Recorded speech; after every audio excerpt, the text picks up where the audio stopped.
Hi guys, it's Emily from Novell Novels and welcome to today's video. This is my January book haul. Now, this is attempt number 2 at filming because Charlie from Charlie Book Reads was calling me.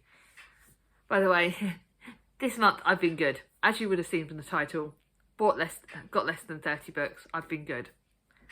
And that is including the fact that I've done a trip to Wokingham and Crowthorne with Charlie.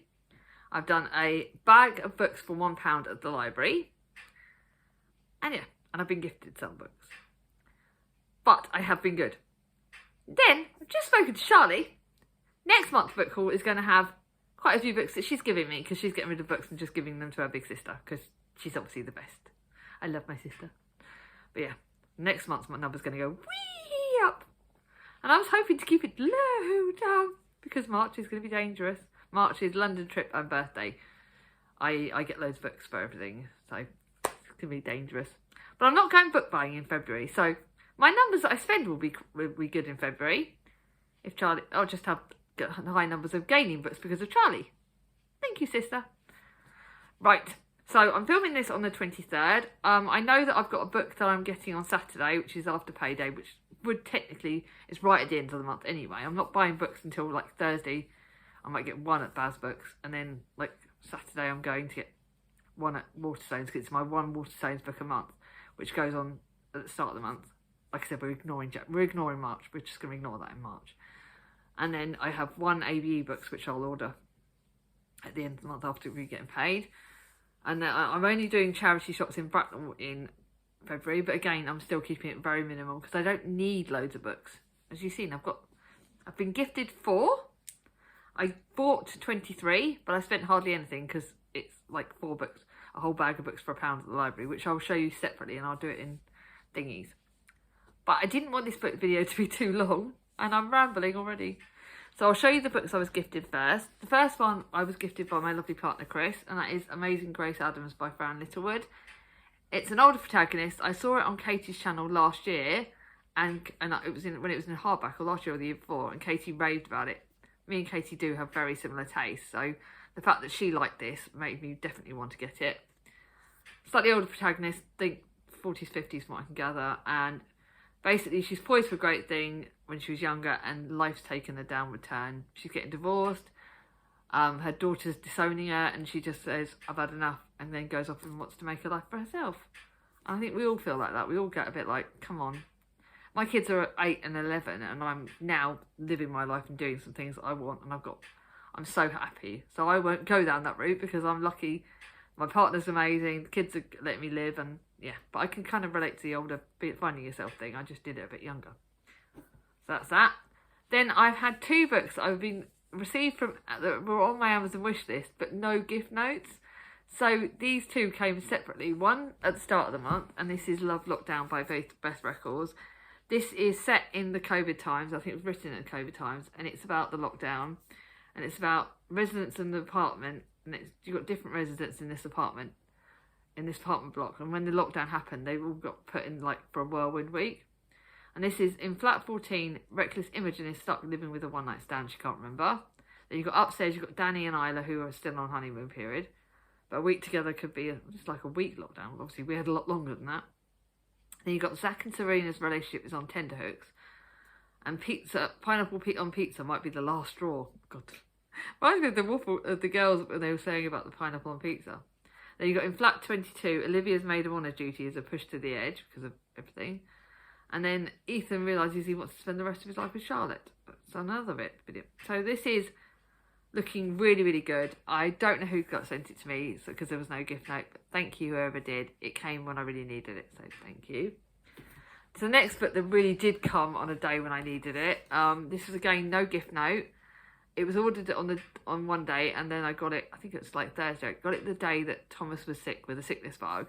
I was feeling at my, because obviously no parent likes seeing their child being ill, and he was really ill. He was really ill with it. So this arrived just when I needed it. So whoever sent me this, thank you. Again, I nearly bought it in hardback, but I wanted to wait for it to come out in paperback. So it literally came out the day after it came out in paperback. So someone out there, whoever it was that sent me this and didn't want to be recognised, thank you.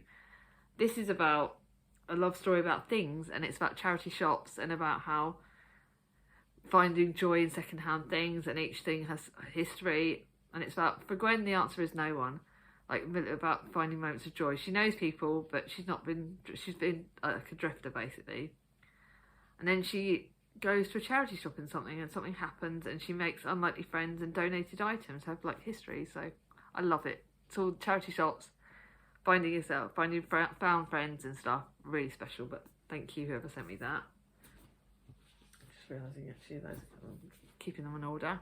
And then the last one that was gifted was my Christmas present from Charlie, which I got after Christmas, because obviously we had, again, she was put poorly over Christmas. And this is the Bridgerton's Happily Ever After, and it's like the half stories. But I can't read this until I've read all the other books in the series, and I've still got 2 Bridgerton books, which I will be getting. If they don't get, I've sort of made myself a rule that if I don't get them for my birthday, then I'm going to start buying them in April, May. I'm just gonna say sod it, and that'll be my Amazon or Waterstones order. If I can get it from Amazon, I will. From Waterstones, I will. The reason why I get it from Waterstones is not just because of the prejudice with Amazon, but it's because then I get points, and those points I can use to buy another book. So that's my kind of logic behind it. But yeah, this is the half story, so I don't want to look into it too much. And this is what happened to the families, members of the Bridgerton families, after their books. So I can't wait to read this. Charlie found that for me, and I'm so grateful. Now to the books I bought. And the first one is one of my AB books for the month, and this is The Mark of Athena by Rick Riordan, which is part of the Heroes of Olympus series, which you know I'm going to be reading this year, and this is the 3rd in the series. It was my AB book treat. It's a bit of a battered copy, a bit more battered than I would have liked, but it's part of the series, and this one's about Annabeth's in it, and she's looking up at the Argo 2. I don't want to know too much because it is literally 3rd in the series, and I'm obviously going to be reading this series properly. But this is one I'm really looking forward to. So I've that one just completed the series for me, so I could start reading it. Then the kids went back to school, and I decided I needed to get myself some things for myself. So I decided to go to the Works, and I'm not supporting the Works. I'm not paid to do it. It's just I was in there, and there were some books on sale, and my surrogate niece Holly works there, and one of the ladies there was so lovely, and she helped me find out what books were on sale. The first one that jumped up to me was this one. This is The Lady's Guide to Fortune Hunting by Sophie Irwin. I swear people were talking about this when it was in hardback. It's Regency romance. It's like it's like Bridgerton based sort of time. Kitty Talbot needs a fortune. She's got 12 weeks to find a rich husband and save her sisters. She must use every ounce of her cunning ingenuity to climb the London ladder. Regency romance. That was all I needed to know. This does look really, really good fun. Excuse me, sorry. That's that one. That's that. Oh. The next one is The Double Life of Daisy Hemmings. I don't know why this jumped out at me. I think it's because it's got 2 timelines. One is set in 1988, which is the year, which is like 9 years after I was born. So the fact that this is historical fiction still scares the crap out of me. It's set in 1988 in Cornwall. And then you've got one storyline. At 17, Jason wants more than working for his father's pub. So when his twin sisters Daisy and Bea and their small circle of friends arrive at holiday, so the twin sisters, not his twin sisters, holiday for a village, Jason is determined to be part of their glamorous and intoxicating world. And then in 2018, when famous actress Daisy Hemmings decides it's time to write her autobiography, she chooses James Tate to help her. James is a ghostwriter, and it's his job to tell other people's stories. Past and present colliding. Does look really good. That was that one. And then I got The Hat Makers because I fancied a middle grade, because I'm really into my middle grade. Thanks, Chatty, by Tasman Merchant. I think my sister Charlie said that Charlie Heathcote loved this series. So now this is the start of this series, which I'll get. And this is Spellbinding World, Cordelia, Hatcraft, Magic, Fantasy, middle grade. It gave me all the feels that I wanted, and it was on sale, so it was cheaper, like half price on sale. So that was that. So those were those ones. Those were the only 3 like full price, technically not second hand books. I think that's what I'm gonna call it, not second hand books. And that was £7.50 I spent on those. So now I'm going to show you all the number. I got 1, 2, 3, 4, 5, 6, 7 books for £1, but I also got 2 books for Charlie, 2 or 3 books for Charlie included in that, and that was £1 for all of these books. So what a flipping bargain. The first one is by male author. I need to get better at getting male author books, and this is The Rules of Seeing. I've got it for the Spoonies Readathon, which I will be hosting this year, but it will be, I've decided I will do it, but it will be a lot less busy. I'm not going to do a bingo board, I'm just going to do some prompts. I might do a live, rather than live sprints, but a live chatting about disabilities with some fellow people that know about that, so I think that's going to be my plan this year. But this is about Gillian Safina, who can do many things. She can speak 5 languages, she can tell when someone is lying from the sound of their voice, and she can find a silver lining. But there's one thing Nova can't do: she can't see. So this is why, that was why I bought this book. I got this book. But it's written by a male author, so I wonder how that's going to go. But I'm looking forward to it. Then I've got a Kathy Kelly. Don't need to say too much more. You know, family saga she writes. This was included. And this is Secrets to a Happy Marriage. Love, family, happily ever after. Yes, I may not be married, but I like the family aspect of that. A family gathering, a moment of celebration, a time to come together and fall apart. Recently married Bess should be blissfully happy, but she plans a party for her husband. The cracks are beginning to show. Then you've got Jojo, who's Bess's stepdaughter, and cousin Carrie. So it's family sagas, it's things like that. It's Kathy Kelly. I know I'm going to love it. Millie Johnson, again, I know I'm going to love it. This copy is very battered there, but apparently, according to Jack from Spread Bookjoy, it's brilliant. This is it's an older book, quite old. Shelley Valentine, Eat Your Heart Out. Ben, Roz, Olive and Frankie have been friends since school. They daydreamed of a glorious future, full of riches, romances and fabulous jobs. The world would be their oyster. But 25 years later, Olive cleans other people's houses to support her lazy husband and ailing mother. Roz cannot show her kind, caring partner Manus any love because of her philandering ex has left her trust to pieces, and she and Frankie have fallen out big time. Ben is determined to reunite them all, and they go on a luxury cruise dinghy. Sounds really good. Another Sarah Morgan book. You know I love Sarah Morgan's book. Some Kind of Wonderful. I don't need to know anymore. This is obviously going to be a summary book. Her whole life, Britney Forest dreams of adventure. She thought she'd found it in rebellious Zachary Flynn, but just 10 days after their whirlwind marriage went up in smoke and Zach walked out. But she finds something happens and Zach comes. Now Zach's come home, but seeing Britney again stirs up long buried emotions. I don't know what this is going to be like. He knows he's let her down, but he can't stay away. This could be good. Then a Christmas book for, obviously I've saved this one for Christmas. This is Let It Snow by Sue Moorcroft. I liked one of her books that I read in Christmas last year. So this will be saved for Christmas next year.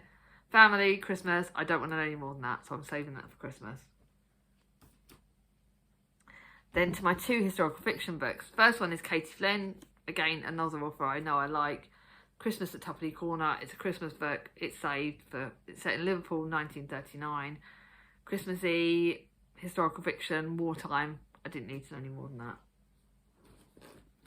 And then to a book that I didn't realise this is actually follows on from another one of the books. This is The Hidden Palace by Dinah Jeffries.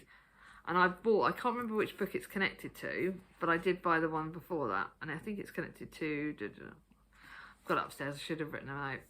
But this has got 2 timelines. One's set in 1925, and it's about a rebellious daughter, Rosalie Delacroix, flees Paris for the Bohemian clubs deep in the winding streets of Malta. So she goes to Malta. And then in 1944, a sister with a secret.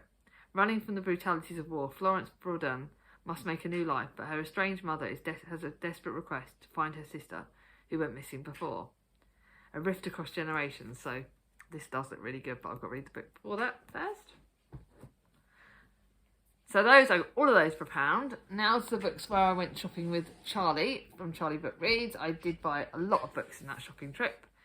I did buy a lot of books, but they're all ones I'm really excited about, so I don't feel guilty. And considering there was like 11 charity shops in Wokingham, I think I bought 5 or 6 in Wokingham, and then 3 charity shops in Crowthorne, and I bought 5 or 6 in Crowthorne. Insane, yes. And Switch decided to pay a visit. So the first one I got in the Oxfam in Wokingham, and this is Skeleton Key by Erin Kelly. I nearly bought this full price. Again, I think Katie spoke about this, or I know that I've seen it on other channels. It could be the girl from, I can't remember who spoke about this, but someone spoke about this and I did like the sound of it. It's very dark. It's very like witchy kind of. One book 50 years ago, Frank Churchill wrote a book that would make his family's fortune and ruin their lives.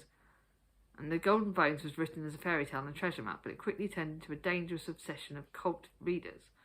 So this is very much dark, possibly, hopefully not too literary. One family divided, one deadly reunion. Looks spooky, looks dark, looks witchy.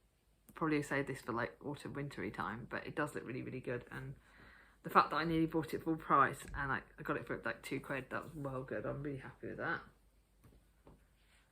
Then to a book that I requested to go on a tandem read along and I didn't get accepted for it. And this is This Could Be Everything by Eva Rice. Very, very pink, but it's set in the 1990s and it's when Happy Mondays are in the charts. 15-year-old called Kate Moss is everywhere and Diana is still married to Charles. God, I remember that. It's like this is my era, like when I was younger. Beverly Kingdom is a reclusive 19-year-old knocked sideways by a family tragedy.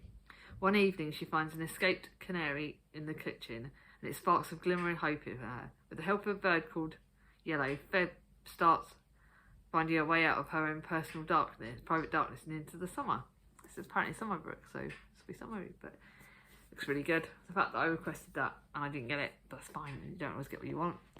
This is one that was a best-selling book that a lot of people have talked about it, but it has had mixed reviews on Instagram and on Goodreads. This is really good, actually, and this is by Monica Heasley. And this is one of the talked about books of the year. Maggie's marriage ended after just 608 days after it started, but she's fine. She's doing really well. And sure, she's alone for the first time and can't afford her rent, and her obscure PhD is going nowhere, but at the age of 29, Maggie is determined to embrace her new status as surprisingly young divorcee. This looks really good. Charlie told me about it, so going to. Then in one of the charity shops in Crowthorne, I found a book. I've got books 2 and 3 in this series, the Hedgehog Hollow series, but I needed book 1. So to find this for like £1, I was well happy. It's like proper cheesy contemporary, but it's Hedgehog Hollow. It starts it off as Samantha watches the love of her life marry another woman. She's ready to give up hope of finding her happy ever after. But when a chance encounter leads Sam to find friendship with Thomas, an elderly widow living in derelict Hedgehog Hollow, her life is about to change forever. Pink, girly, everything I need. Then to a non-fiction book. Casey Watson, Foster Caring, Know It Will Destroy Me, Skin Deep by Casey Watson. I've read one book by this author and it destroyed me. I know this will destroy me, but again, it's going to be good. Next one that was Never Never by Colleen Hoover and Taryn Fisher. This was only out recently. I liked Colleen Hoover's thriller, the last one I read, and it was really, really good, so I want this. Never stop, never forget, just remember. Everyone knows about this book. Charlie Winwood and Silas Nash have been best friends since they could walk. They've been in love since the age of 14, but as of this morning, they're complete strangers. Their first kiss, the first fight, the moment they fell in love, every memory has vanished. Now Charlie and Silas must work together to uncover the truth about what happened to them and why. Does look really, really good. Then a Debbie Johnson book. You know I love this author. The Moment I Met You. I don't think I've read this. I hope I haven't, but it's got on Goodreads. I haven't. I know the beginning of our story, but I have no idea how it ends. Eleanor Goodwin could not have imagined that her dream of holiday in Mexico would change her life forever. I don't want to know any more than that. Does look really, really good and really romancy. Then to one that Charlie thought I thought this looked good. It's Salt Houses by Hala Alyan. This is historical fiction set in 1967 in the Six-Day War. It's set in Kuwait. The family moved from Nablus to Kuwait City. Ali and her husband have recently built a new life, but Alia's husband becomes torn between needing to remember and learning to forget as he's haunted by the past.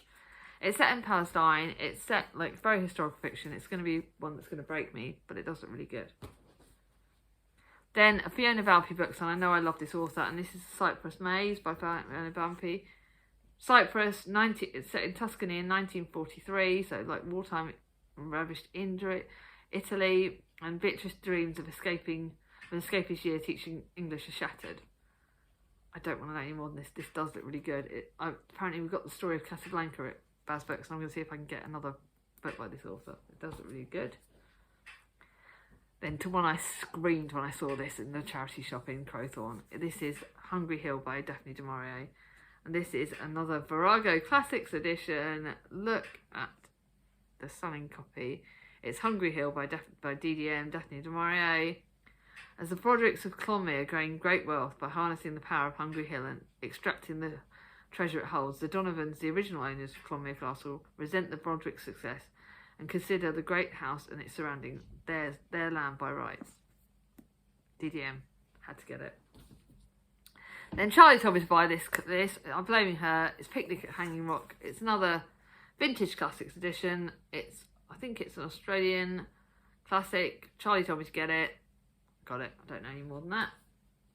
And then last but not least, a book that came into our charity shop at Bowes Books, and I paid over the charity shop price because I wanted it straight away.